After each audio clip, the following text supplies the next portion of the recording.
Stella Young, a young woman with short hair, big sunglasses, a black dress and stockings, cruises down a city footpath in her wheelchair and enters a clothes store. I think there's an underlying assumption that, people who use wheelchairs, of course, wouldn't be interested in fashion, which is absolutely not true. I really like to look my best, and just because I have a disability doesn't mean it should be any different.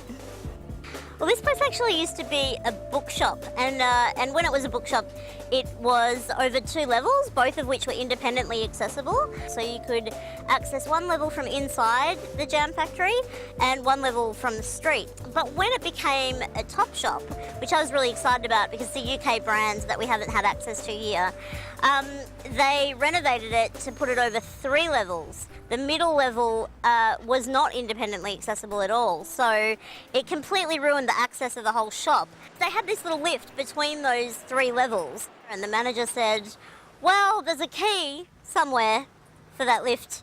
Not quite sure where it is, but let me go and check.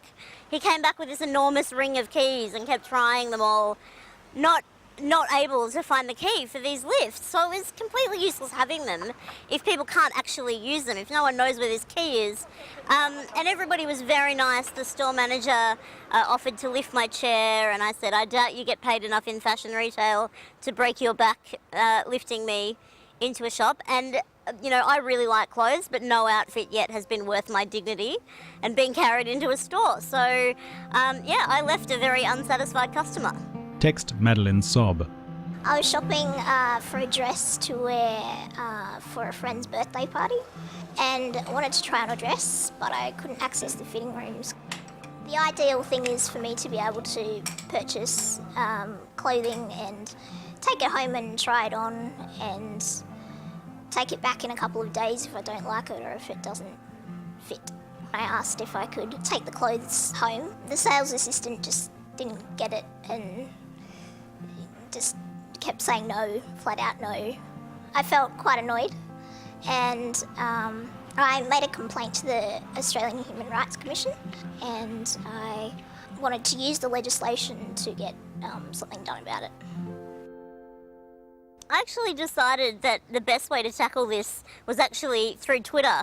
There's nothing like some bad press to get people to act. So I tweeted that I found it very disappointing that Topshop couldn't provide access. And they saw my tweet and got straight back to me and said, can we please have your email address? We'd like to talk to you about what happened. So I emailed them some details of what had taken place, but I found it very disappointing that not only had they renovated the shop to make it so that it was not independently accessible, but no one actually knew how to use the assisted access that was in place.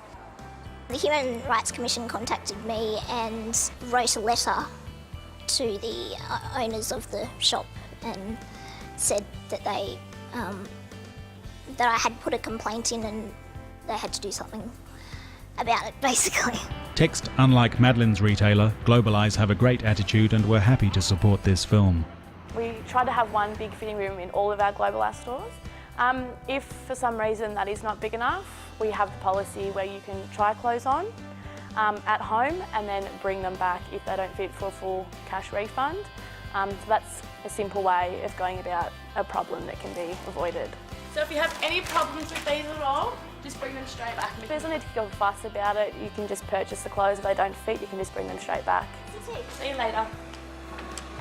Within a week, I got an email back from them to say that they'd not only changed the settings on the lifts so that you no longer needed a key to operate them, but all of the staff in their store had been given disability awareness training, and they sent me a $100 gift voucher so I could go back and have a much more accessible clothes purchasing experience. I think they handled that situation very well, and I think it's a good outcome for all concerned, and I'll buy their clothes for many years to come because accessible fashion is always good. In the end, they wrote a letter back to me through the Human Rights Commission saying that they're very sorry that I was inconvenienced and that they would allow people with disabilities to buy clothing from their store and take it back within 2 days. Look, I think social media is a fantastic tool for social change, and whether it's, tweeting your dissatisfaction about a product or a service or a company, it's public. Everyone can see it. I think as soon as people hear the words disability discrimination, they get quite nervous. Not only is it really uncool, but there are legal ramifications for discriminating against people with disabilities. And I think that it's really important that while we can use social media, we do have legislation that can back us up as well. Credits Room for a Change. Producer, director Sarah Barton, Grit Media. Camera Rob Murphy. Editor Simon Moole. Online producer, editor Leslie Hahn. Funded by the Australian Communities Foundation. Copyright 2013 Australian Human Rights Commission.